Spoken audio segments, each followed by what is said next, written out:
Hi, everybody. So it's great to be here again with you. It's Sunday, July 8th. The weather here in New York City is just fabulous. It's beautiful. So I'm hoping you guys are having a great weekend. I had some time, so I wanted to shoot another video. And this time I wanted to talk a little bit more about XJW activism.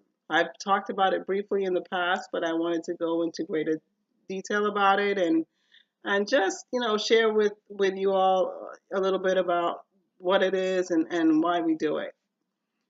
So XJW activism is intentional work or acts that we do to publicly expose the cult.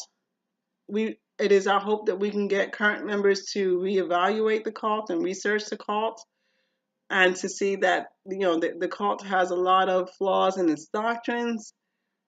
So that's one of the things we aim to do is to get current members just reevaluating the cult. But the other thing that we want to do is to warn the public so that people in the public, the general population, does not want to join that cult. So that's the two populations we're trying to target. um, what are some examples of activism? Well, this YouTube channel is a example of it. By posting this video, speaking out against the Jehovah's Witness cult, anyone from the public can access it and learn about the cult. And so this is, again, this is one example of activism. There are people who crash meetings at the Kingdom Hall. There are people who stand outside district conventions and circuit assemblies with signs. That's another example. There are people who approach Jehovah's Witnesses who are engaged in proselytizing. So you see Jehovah's Witnesses standing next to those literature carts, and there are ex-members who will engage those witnesses. I don't want to say they debate with them, but basically they engage with them, verbally engage with them, and try to help them see that there are flaws and holes in the doctrines that Jehovah's Witnesses teach. So again, they confront them. And so these are all examples of activism. Another example would be there are XJWs who contact, for example, the IRS and say, hey, listen, the Jehovah's Witnesses are engaged in human rights violations. Can't you revoke their tax exempt status? Sometimes we contact government officials. Again, we bring various violations and various concerns, legal criminal acts to their attention and saying, listen, you should pass legislation, requiring that all child sex abuse be reported to the authorities. So again, these are all different types of activism that XJWs can engage in. That being said, there are two schools of thought on XJW activism. There are some XJWs who feel like, listen, I got out. I'm not going to, spend my time on this.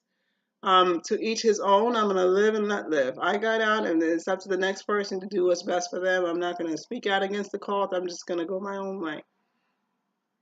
There are others who feel the exact opposite. They feel, no, I have to expose this cult. It's a dangerous cult. I want as many people as I can, to know about it. I want to try to get as many people out of the cult as possible. So it can go either way. It can go either way. And for each individual, the answer is going to be different. It depends on each individual. There is no right or wrong answer. Each one has to do what they feel is best. I do engage in activism. I do engage in it. I feel that it is a dangerous cult, and we do need to speak out against it, and we need to make the public aware of it. I think one of the biggest problems with cults today is the silence. If we don't tell people what's going on in them, then that's how they pick up more and more victims. Whereas if the public were warned about it and it would help their membership decrease. They wouldn't be able to pick up new members so quickly. So that's, again, that's another reason why I engage in activism. I feel that it's just too important to remain silent. I think part of the ways these cults grow is through silence. So we should be exposing them. We should be discouraging people from joining them. We should be trying to help people escape out of them. All right, so now that being said, I'm going to tell, this is a true incident. I've spoken about it a little bit in the past. I was interviewed by Lady C on her YouTube channel, and I talked about it a little bit, and I wanted to go into greater detail about it here. Um, when I was about 10 years old, this is in the late 1970s, my family and I were at a district convention. Now, for those of you who are unfamiliar, Jehovah's Witnesses hold a district convention every year. It is during the summer. It's going to be either July or August. Um, at the time that this incident happened, this is a 4-day convention. So it would start on Thursday. It would start about 10 a.m. on Thursday. Thursday was a short day, so it would last from 10 to 2 p.m. on Thursday. And it's just an assembly program full of talk, sermons, for that whole time. You stand up, you sing a hymn, and then you sit back down in your seat, and they give more and more talks, and then finally you get to go home. So that was Thursday, but Friday, Saturday, and Sunday, the program would start at about 9:30 or so, 9 a.m., 9:30, and it would end at 4 p.m. And the district convention is held in sports arenas, public sports arenas. So it could be Yankee Stadium, it could be Belmont Racetrack, it could be Aqueduct Racetrack. You're talking about crowds from anywhere from 26,000 to 33,000. So this is a huge crowd of people. The other thing about these district conventions, they are not canceled. Rain or shine does not matter. So there's been times where we've attended district conventions, it was pouring down rain, and those speakers kept right on speaking. Nothing, nothing changed. They continued on with the whole full program. They didn't shorten it.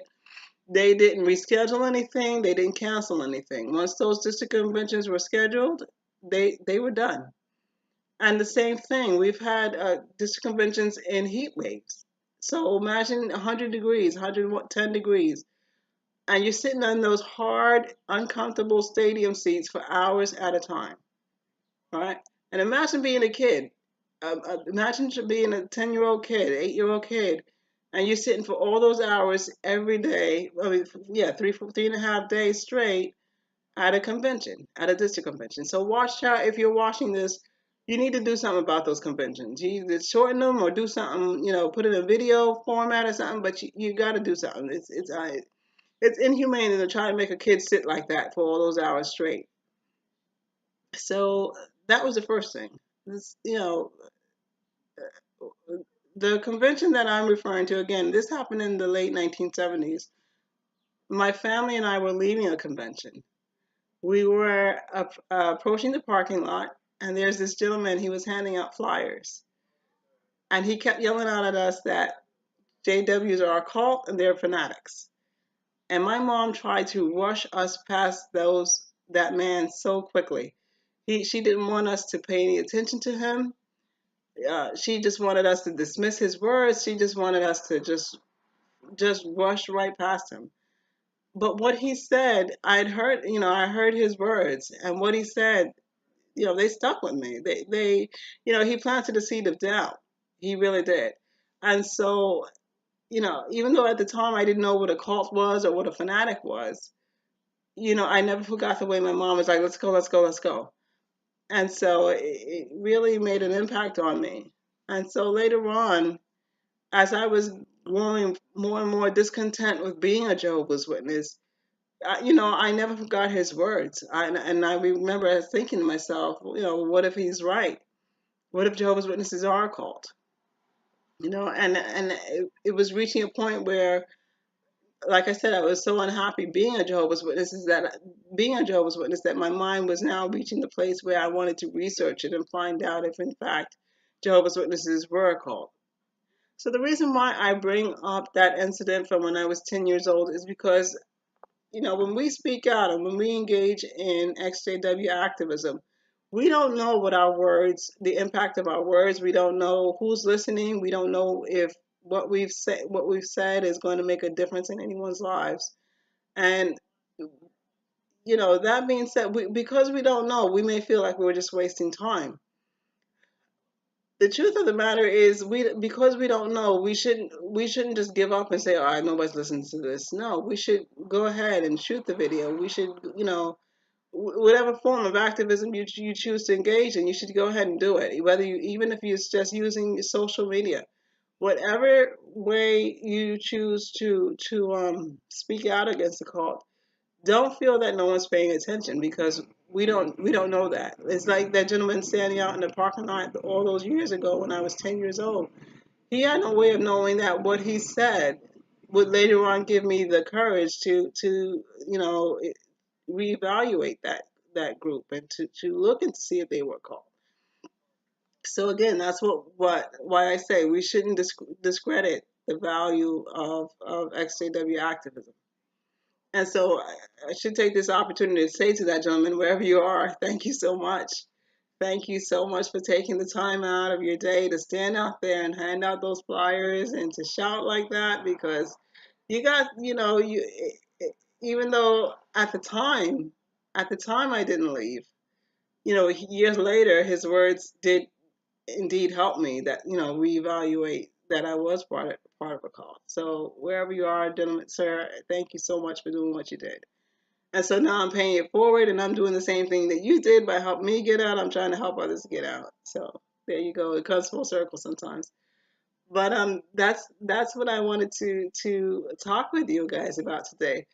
The other thing I wanted to talk about is that XJW activism is not just XJWs. It can be anybody.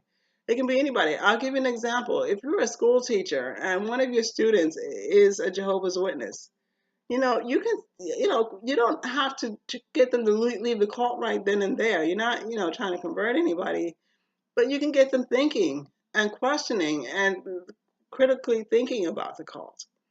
So, I'll give you an example of this. Jehovah's Witnesses believe that Armageddon is going to come every 5 minutes. They believe that it's imminent, it's right around the corner. I was raised a Jehovah's Witness from the age of 6, right? So this is 45 years later, still no Armageddon. Meantime, I'm making all my life plans based on Armageddon coming, right? I'm told it's coming any minute. And so, my whole life plan is based on Armageddon. And so when it doesn't show up, well, then I haven't planned, correctly. I've made all my plans based on lies. And so that's why I say to you, if you're like your school teacher, get your students, JW students, thinking about their future. If they say, well, I'm not going to go to college because Armageddon is coming, well, question them, challenge them, ask them, if Armageddon doesn't come for the next 35, 40 years, what are you going to do? Just get them thinking about this. Again, you don't have to make them leave the cult within the next 5 minutes, but you just want to plant that seed of doubt. You want them to question their beliefs, question the cult. You just want them to get to a place where they're not just following everybody that's everyone's telling them that Armageddon's coming or whatever. You don't want to get them to this place where they're just following whatever they're being told. You want them to try to get to a place where they're willing to research it independently. And so again, if you can plant a seed, then that's all you have to do. You don't have to worry about getting the person out and doing all of this. You just want to help plant that seed and get them thinking about it. And that's just the rest will take care of itself. So that being said, thank you so much for paying attention. Have a great week, everyone, and until next time.